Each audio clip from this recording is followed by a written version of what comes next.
नमस्कार मित्रांनो, स्वागत आहे तुमच्या आवड गणिताची या चॅनल मध्ये। आज आपण अरिथमेटिक प्रोग्रेशन या लेसन मधला प्रॉब्लेम सेट 3 या ठिकाणी सॉल्व्ह करत आहोत।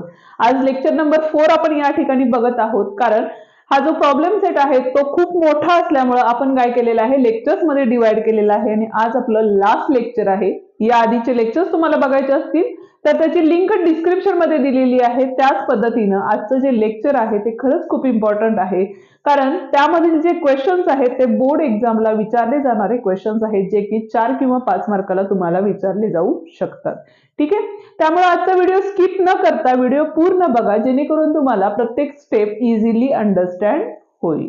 ओके, तर मग चला स्टार्ट करू आजच्या व्हिडिओला। पण त्याआधी चॅनलवर नवीन आणि पहिल्यांदाच असाल किंवा चॅनलला अजूनही सबस्क्राइब केलं नसेल तर चॅनलला नक्की सबस्क्राइब करा, बेल आयकॉन दाबा, जेणेकरून आपल्या नवीन आलेल्या व्हिडिओची नोटिफिकेशन्स तुम्हाला लवकरात लवकर मिळेल। ठीक आहे, तर आता प्रॉब्लेम सेट मधले आतापर्यंत आपण क्वेश्चन नंबर 10 पर्यंतचे जे क्वेश्चन्स होते ते सॉल्व्ह केलेले आहेत। आज आपण क्वेश्चन नंबर 11 या ठिकाणी बघणार आहोत। क्वेश्चन्स बोर्ड वरती लिहिलेले नाहीत, आपण डायरेक्टली काय करणार आहे, बुक्स रेफर करून बुक्स मधले क्वेश्चन्स रीड करणार आहे। त्यामुळे तुम्हीही तुमच्या बुक्स रेफर करा, जेणेकरून काय होईल, तुम्हाला ही क्वेश्चन इझिली अंडरस्टँड होईल आणि जे काही सोल्युशन आहे तेही तुम्हाला छान समजेल।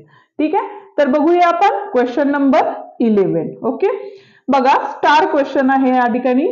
If first term of an AP is a. आता मी आधीही सांगितले, ज्या ज्या वेळेला आपण वर्ड प्रॉब्लेम सॉल्व्ह करतो त्या वेळेला आपण काय करायचंय, तर जे गिवन दिलेलं असतं ते काय करत असतं, राईट करत जायचं आहे। ठीक आहे, म्हणून लेट क्वेश्चन नंबर 11 आहे या ठिकाणी। लेट काय सांगितलेलं बघा, the first term of an AP. First term म्हणजेच काय असतं, T1 किंवा ए म्हणतो, आणि ती काय दिलेली आपल्याला, एस दिलेली आहे। ओके, पुढे काय सांगितलेलं बघा, सेकंड टर्म इज अ बी। काय सांगितलेलं आहे, सेकंड टर्म म्हणजेच काय घेतो आपण, T2 घेतो, आणि ती किती दिलेली आहे आपल्याला, तर बी दिलेली आहे। ओके, आणि पुढे काय सांगितलंय बघा, and the last term is C. Last term म्हणजेच काय घेतो आपण, Tn घेतो, आणि ती टर्म आपल्याला सी दिलेली आहे। Then show that the sum of the all terms is. Show that ची टर्म आहे, आणि आपल्याला काय शो दॅट करायचंय बघा, शो दॅट आपल्याला क्वेश्चन्स मध्ये आपण इथे लिहून घेऊया, काय शो दॅट करायचं आपल्याला, तर ए प्लस सी आणि दुसरा ब्रॅकेट आहे B plus C minus 2a upon काय दिलेलं आहे, 2 into bracket B minus A, हे आपल्याला शो दॅट करायचंय। ठीक आहे, आता आपण काय करायला लागेल बघा, आपल्याला फर्स्ट तर Tn ची टर्म्स फाइंड करून घ्याव्या लागतील, आणि ती जी व्हॅल्यूज आहे ती आपल्याला काय करायला लागेल, Sn, म्हणजे इथे काय सांगितलेलं आहे बघा, show that the sum of the all terms, म्हणजे Sn चा फॉर्म्युला या ठिकाणी आपल्याला यूज करावा लागेल। ठीक आहे, आता यासाठी फर्स्ट आपल्याला काय करायला लागेल बघा, तर डिफरन्स पण लागेल, आणि डिफरन्स इज इक्वल्स टू काय असणार आहे आपलं, then difference is equals to काय असतं, T2 मायनस T1। T2 किती आपला, बी, बी मायनस ए, म्हणजे डिफरन्स किती आला आपला, बी मायनस ए आला। बरोबर आहे, आता Tn चा फॉर्म्युला जर यूज केला, let Tn is equals to काय असतं, तर A plus N minus 1 into D असतं। Tn ची व्हॅल्यू किती आहे आपली, सी आहे, त्यामुळे या ठिकाणी काय घेतलं, सी इज इक्वल टू ए ची व्हॅल्यू काय आहे, तर एच आहे, त्यामुळे इथं ए घेतले, plus N minus 1 into D. D काय आहे बघा इथं, तर बी मायनस ए आहे। ठीक आहे, आता आपण काय करणार आहे, तर एन इज इक्वल्स टू काय येतं, ती टर्म आपण या ठिकाणी फाइंड आउट करणार आहोत। ठीक आहे, आता बघा हा प्लस ए होता, अपोजिट साइडला आला की तो काय झाला, मायनस ए झाला, आणि ज्या वेळेला हे ब्रॅकेट सॉल्व्ह करू आपण त्यावेळेला काय होईल बघा, तर फर्स्ट एन नी मल्टिप्लाय केलं तर इथे काय येणार आहे आपलं, बी इंटू एन मायनस बी वन जा बी, नंतर ए ने मल्टिप्लाय केलं तर मायनस इथे काय आले, ए एन आले, आणि प्लस 1 आले, म्हणजे ए वन जा ए म्हणून प्लस ए आले। ठीक आहे, आता या ठिकाणी बघा इथं bn आहे, इथं पण an आहे, त्यामुळे एन एन कॉमन आहे, त्यामुळे आपण काय करू, एक टर्म बाजूला काढू, म्हणजे या ठिकाणी काय होईल आपलं बघा, तर एन इंटू ब्रॅकेट काय येणार आहे बघा, बी मायनस ए आले। बरोबर आहे, आणि दुसऱ्या ब्रॅकेट मध्ये काय आले बघा इथं, तर मायनस मायनस तसेच बाहेर काढले, तर आतमध्ये काय आले, तर बी मायनस ए आले. आता इथं परत एकदा बी मायनस ए, बी मायनस ए, त्यामुळे बी मायनस ए बाहेर काढला तर आतमध्ये काय राहणार आहे, बी मायनस ए आणि दुसऱ्या ब्रॅकेटमध्ये राहणार आहे इथं 1 असणार आहे, त्यामुळे एन मायनस 1 राहिले. बरोबर आहे.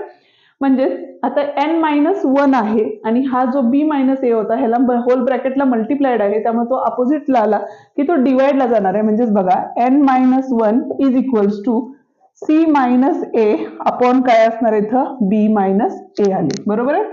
आता हा जो प्लस मायनस 1 होता अपोजिटला गेला तर तो काय होईल आपला प्लस 1 होईल. म्हणून N is equals to C minus A upon B minus A plus 1 आली. ओके, ही झाली आपली यांची व्हॅल्यू.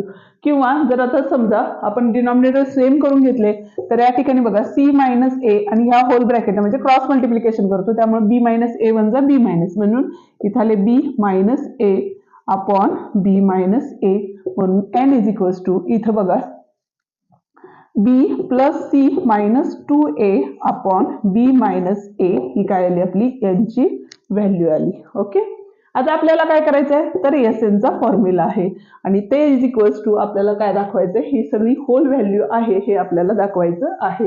आता एक ऑब्झर्वेशन केलं तर या ठिकाणी बघा B plus C minus 2a upon B minus A, म्हणजे हे जे आहे डिनॉमिनेटर न्यूमरेटर ते तरी आलेलं आहे आपलं. आता आपल्याला काय काढायचं तर ए प्लस सी अपॉन 2 त्याला इंटू आलं पाहिजे हे प्रूफ करायचं आहे. बरोबर आहे. आता एस एनचा फॉर्म्युला काय आहे ते बघूया आपण. S N is equals to काय असतं आपल्याला तर N upon 2 into bracket T1 plus TN चा फॉर्म्युला या ठिकाणी यूज करूया. आता S N is equals to N ची व्हॅल्यू काय आहे, ही होल व्हॅल्यू आहे, त्यामुळे बघा B plus C minus 2a upon ब्रॅकेटमध्ये बी मायनस ए आणि इथलं जे डिवाइड मध्ये 2 होते ते इथंच राहिलेले आहेत. किंवा आपण जर क्रॉस मल्टिप्लिकेशन करून घेतलं तरी तीच टर्म येणार आहे. आता इथं बघा T1 प्लस TN, T1 काय आहे आपला तर ए प्लस TN किती आहे इथं सी आहे. ओके, म्हणजेच काय झालं बघा आपल्याला ज्या व्हॅल्यूज पाहिजे होत्या त्याच आलेल्या आहेत. म्हणजे ह्या दोन्ही व्हॅल्यू न्यूमरेटर मध्ये असल्यामुळे आपण काय लिहू शकतो ए प्लस सी आणि दुसऱ्या ब्रॅकेटमध्ये B plus C minus 2a upon 2 into bracket B minus A, hence the proof. ठीक आहे, हे होतं आपलं 11th क्वेश्चनचं प्रूफ. ओके, क्वेश्चन नंबर 11 आताच बघितला. आता आपण क्वेश्चन नंबर 12 या ठिकाणी सॉल्व्ह करणार आहोत. ठीक आहे, क्वेश्चन नंबर 12 मध्ये परत एकदा स्टार क्वेश्चन आहे आणि क्वेश्चन काय सांगितलेले बघा आपल्याला. If the sum of the P terms of an AP is equal to the sum of the first Q terms सांगितलेले. बरोबर आहे. गिव्हन सम ऑफ द म्हणजे SP is equals to SQ या ठिकाणी आपल्याला दिलेलं आहे. बरोबर आहे. अजून काय सांगितलेलं आहे बघा. Then show that the sum of its first P plus Q terms is 0. म्हणजे आपल्याला प्रूफ काय करायचं आहे तर S P plus Q is equals to 0 ची टर्म आहे हे आपल्याला प्रूफ करायचं आहे. ठीक आहे. आता त्यासाठी बघा गिव्हन एक टर्म दिलेली आहे त्यांनी की P is not is equals to Q, म्हणजे काय सांगितलेलं आहे P not is equals to Q अशी ही कंडिशन दिलेली आहे. ठीक आहे. आता या ठिकाणी जर आपण SN चा फॉर्म्युला यूज केला तर SN चा फॉर्म्युला काय असतो आपला तर SN is equals to n upon 2 into bracket 2a plus n minus 1 into d हा आपला काय आहे फॉर्म्युला आहे. ठीक आहे. आता यामध्ये बघा SN ची व्हॅल्यू म्हणजे P आहे आणि Q ची व्हॅल्यू काय आहे या ठिकाणी यांची व्हॅल्यू काय आहे Q आहे. बरोबर आहे. म्हणजे इथं P इथं Q आहे, पण ते दोन्ही इक्वल दिलेले आहेत त्यामुळे आपण काय लिहू शकतो बघा जिथं n आहे तिथं P राईट करायचंय आणि सेकंड टर्म मध्ये जिथं n आहे तिथं Q राईट करायचं. म्हणजेच काय झाले आपले तर बघा इथं SP is equals to SQ आहे. बरोबर आहे. त्यामुळे इथे येताना काय येणार आपले P upon 2 into bracket 2a plus n minus म्हणजे P मायनस 1 इंटू d येणार आहे. बरोबर आहे. इज इक्वल टू आता SQ आहे त्यामुळे इथे येणार आहे Q upon 2 into bracket 2a plus n minus म्हणजे परत आले Q मायनस 1 इंटू d आले. बरोबर आहे. आता इथं बघा डिनॉमिनेटर मध्ये 2 आहे, इथं पण डिनॉमिनेटर मध्ये 2 आहे त्यामुळे मल्टिप्लाय बाय 2 केलं both side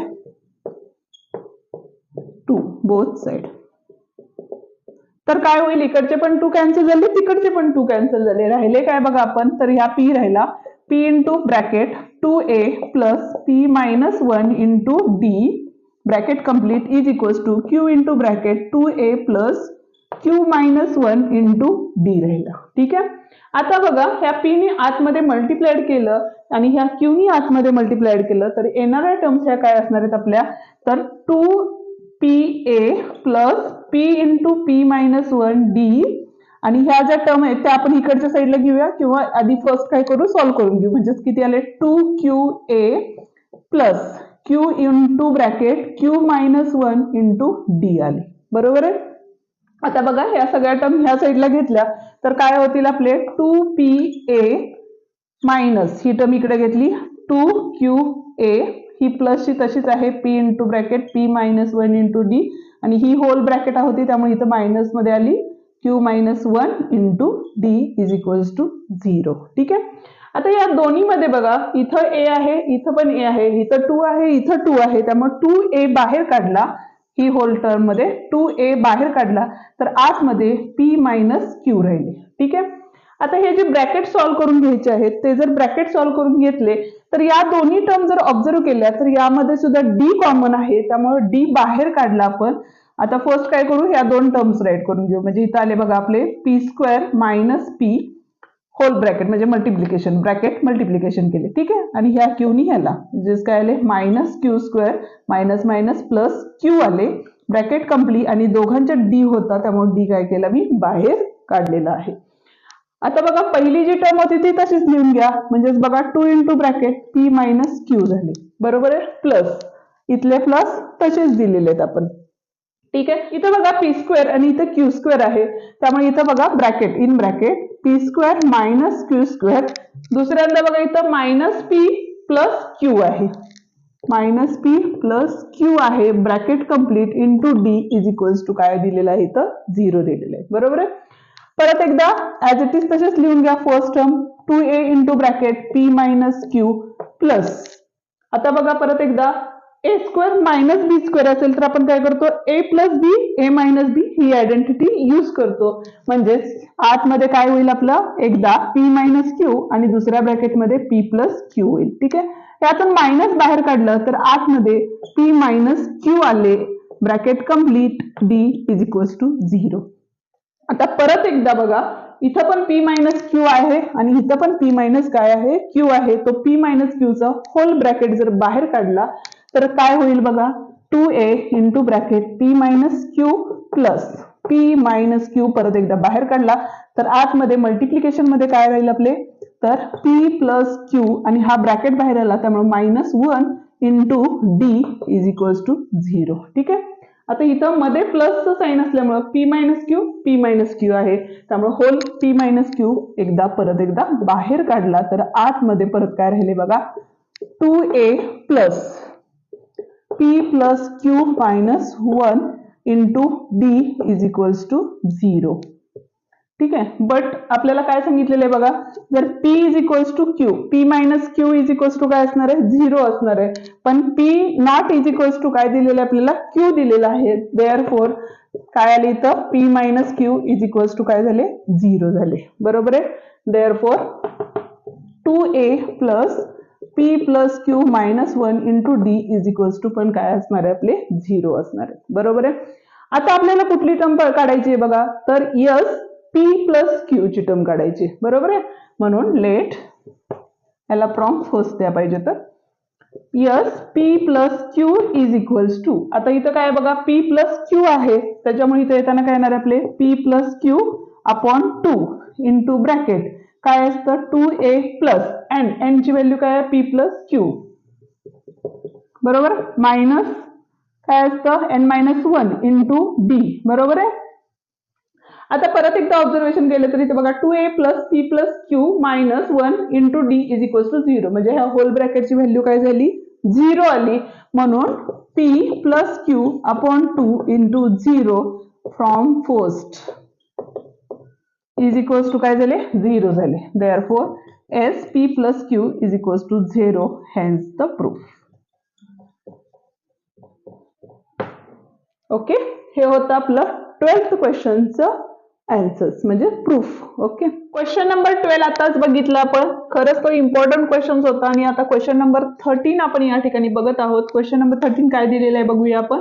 if m times the m term of an AP, काय सांगितलंय बघा, m times, let m times म्हणजे मल्टिप्लिकेशन, m टर्म म्हणून tm इज काय सांगितलेलं आहे, is equal to the n times n term, म्हणजेच काय आलं, is equal to n times n term दिलेलं आहे. ठीक आहे. Then show that the m plus n term of an AP is 0. जसं की मगाशी yes p plus q is equal to 0 होतं, तसंच आपल्याला t m plus n is equal to 0 आहे, हे आपल्याला या ठिकाणी दाखवायचं आहे. ठीक आहे. आता tn चा फॉर्म्युला काय असतो बघा, तर a plus n minus 1 into d हा आपला काय आहे, फॉर्म्युला आहे. बरोबर आहे. म्हणून आपण काय केलं, यामध्ये दोघांच्या ठिकाणी फॉर्म्युले यूज करणार आहे. जिथे n आहे तिथे m करणार आहे, आणि इथे n आहे तर nच सबस्टिट्यूट करणार आहे. म्हणजेच या ठिकाणी बघा, m इंटू ब्रॅकेट काय येणार आहे, a plus m minus 1 into d bracket complete is equal to, इथं n इंटू ब्रॅकेट हाच फॉर्म्युला येणार आहे, a plus n minus 1 into d bracket complete. Okay. आता काय केलं आपण, ह्या ब्रॅकेटला आतमध्ये मल्टिप्लिकेशन केले m आणि n नी. इथं काय आले आपले, am plus m into bracket m minus 1 into d is equals to an plus n into bracket n minus 1 into d. एकदा ह्याला असं मल्टिप्लिकेशन केलेलं आहे. ठीक आहे. आता ह्या ज्या टर्म्स आहेत त्या आपण काय करू, इकडच्या साईडला घेऊ. म्हणजे इथं आले बघा am, हा an इकडं आला minus, plus m into bracket m minus 1 into d, आणि ही टर्म इथं आल्यानंतर minus into n minus 1 into d is equals to काय राहिले, इकडं 0 राहिले. बरोबर आहे. आता बघा या ठिकाणी m a आहे, इथं पण a आहे, त्यामुळे a बाहेर काढला तर आतमध्ये m मायनस n राहिले. बरोबर आहे. प्लस हे आतमध्ये मल्टिप्लिकेशन करून घेतले तर काय आले बघा, m square minus m, okay, into d. आता n आतमध्ये मल्टिप्लिकेशन केलं तर इथं काय आले आपले, तर n square minus n into d is equals to 0. आता या दोन्ही टर्म मध्ये परत एकदा काय आहे, d कॉमन आहे, त्यावर d परत एकदा काय केला, बाहेर काढला. तर आतमध्ये बघा a into m minus n plus आतमध्ये काय आलं बघा, हे m स्क्वेअर मायनस m, हे मायनस आणि हे प्लस म्हणजे मायनस n स्क्वेअर, आणि मायनस मायनस प्लस n, आणि d काय आलेला आहे, बाहेर आलेला आहे. बरोबर आहे. m स्क्वेअर आणि n स्क्वेअरची परत एकदा टर्म आली आहे, जे लास्ट आपण एक्झाम्पल मध्ये केलं होतं सेम त्याच पद्धतीने. म्हणून इथं बघा a into bracket m minus n केले, plus m square minus n square minus m plus n whole bracket complete is equals to 0, d equal to 0. आता इथं परत एकदा a into bracket m minus n plus, आता m square minus n square म्हणजे परत एकदा आपण identity use करणार आहे, a square minus b square म्हणजेच a plus b, a minus b, म्हणून ब्रॅकेटमध्ये काय आले, m minus n, m plus n. आता इथं मायनस 1 बाहेर काढले तर आतमध्ये काय राहिले आपले, m मायनस n राहिले, bracket complete, d is equals to काय आले, 0 आले. त्या ब्रॅकेटमध्ये m मायनस n कॉमन आहे, त्यामुळे परत एकदा ते काय केले, आउटसाइडला केले. म्हणजे इथली टर्म काय होती, a into bracket m minus n होती, प्लस होते m मायनस n बाहेर काढले तर आतमध्ये काय राहिले बघा या ठिकाणी, तर m प्लस n झाले minus 1 into d is equals to 0. आता इथं प्लस साइन आहे, त्या दोघांच्यात मल्टिप्लिकेशन आहे, त्या दोघांच्यात मल्टिप्लिकेशन आहे, त्यामुळे m मायनस n जो होता तो परत एकदा बाहेर आला. त्यामुळं m minus n into bracket काय आले बघा, हे a इथले प्लस, हा ब्रॅकेट बाहेर घेतला, इथं m plus n minus 1 into d is equals to काय आले आपले, 0 आले. हा एक ब्रॅकेट होता आपला. बरोबर आहे. पण आता इथं m not is equals to काय आहे, n आहे. बरोबर आहे. But m not is equals to n, therefore m minus n is equals to काय झाले आपले, 0 झाले. किंवा आपण ह्या होल टर्मला जर m मायनस n नी डिवाइड केलं, डिवाइड m मायनस n, तर राहिलेली टर्म काय आपली, a plus m plus n minus 1 into d is equals to 0. ठीक आहे. बट आपल्याला काय दाखवायचं होतं बघा, Tm plus n is equals to काय दाखवायचं आपल्याला, Tn चा फॉर्म्युला काय असतो, तर a प्लस काय असणार आहे, m प्लस n म्हणजेच n च्या जागेला ती व्हॅल्यू -1 इंटू d, बरोबर आहे. बट आता ही जी व्हॅल्यू आहे ह्याला फ्रॉम 1 द्या, बरोबर आहे, त्याची व्हॅल्यू तर किती आहे, 0 आहे, त्यामुळे Tm plus n is equals to काय असणार आहे, 0 असणार आहे. Hence the proof. ओके, हा होता आपला 13 क्वेश्चन. 14 क्वेश्चन खूप इझी आहे, फक्त ऍक्टिव्हिटी बेस्ड क्वेश्चन्स आहे आणि तो क्वेश्चन तुम्ही होमवर्कला घ्यायचा आहे. आणि जर तुम्हाला तो क्वेश्चन नाही सॉल्व्ह झाला तर मला कमेंट करून नक्की सांगा, आपण तो क्वेश्चन ही सॉल्व्ह करून देऊया. याच पद्धतीनं तुम्हाला मॅथ्स मधले कोणतेही क्वेश्चन्स जे तुम्हाला सोडवता येत नसतील किंवा हार्ड जात असतील तर ते क्वेश्चन्स तुम्ही मला कमेंटमध्ये टाका, जेणेकरून आपण एखाद्या संडेला ते सगळे क्वेश्चन्स काय करूया, सॉल्व्ह करून देऊया. ठीक आहे, तर चला मग पुन्हा भेटूया पुढच्या प्रॉब्लेम सेटमध्ये. तोपर्यंत आपण डिस्क्रिप्शन मध्ये दिलेले जे व्हिडिओज आहेत ते पाहत राहा आणि तुमचं नॉलेज वाढवत राहा. थँक्यू.